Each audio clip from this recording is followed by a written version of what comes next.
क्या आप जानते हैं कि मौनी अमावस्या का व्रत क्यों किया जाता है?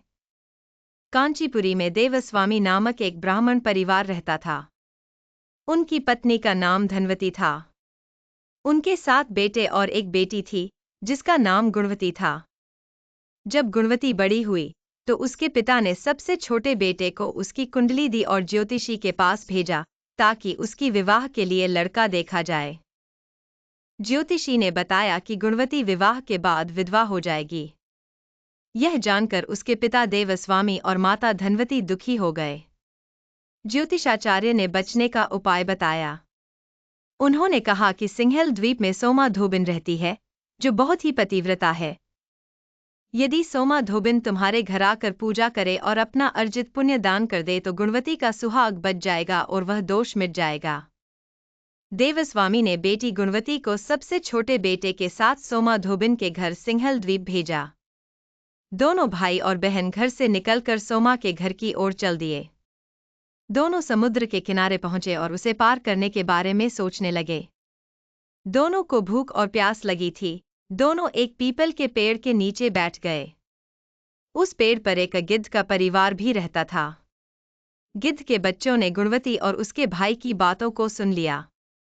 गिद्ध के बच्चों ने अपनी मां को गुणवती और उसके भाई के बारे में बताया। तब गिद्धों की माता ने अपने बच्चों को भोजन कराया और गुणवती के पास गई। उसने कहा कि तुम्हारी समस्या का हल हो जाएगा। परेशान मत हो, तुम्हें सोमा धोबिन के घर पहुंचा दूंगी। अगली सुबह गिद्ध माता ने गुणवती और उसके भाई को समुद्र पार कराया और सोमा धोबिन के पास ले गई। गुणवती सोमा धोबिन के घर के पास ही रहने लगी। रोज सुबह सोमा के घरवालों के उठने से पहले ही गुणवती उसके घर को लीप देती थी। एक दिन सोमा ने अपनी बहू से पूछा कि रोज घर कौन लीपता है। तब उसने कहा कि उसके अलावा ये काम कौन करेगा। सोमा को विश्वास नहीं हुआ और वह पूरी रात जागती रही।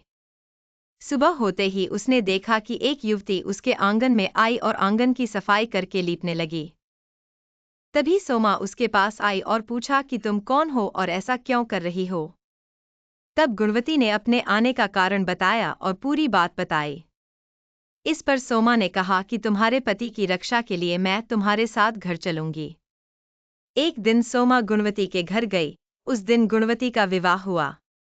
ज्योतिषाचार्य के बताए अनुसार विवाह होते ही गुणवती के पति की मृत्यु हो गई। तब सोमा ने पूजा पाठ किया और अपने पुण्य को गुणवती को दान कर दिया। इस उपाय से गुणवती का पति जीवित हो गया।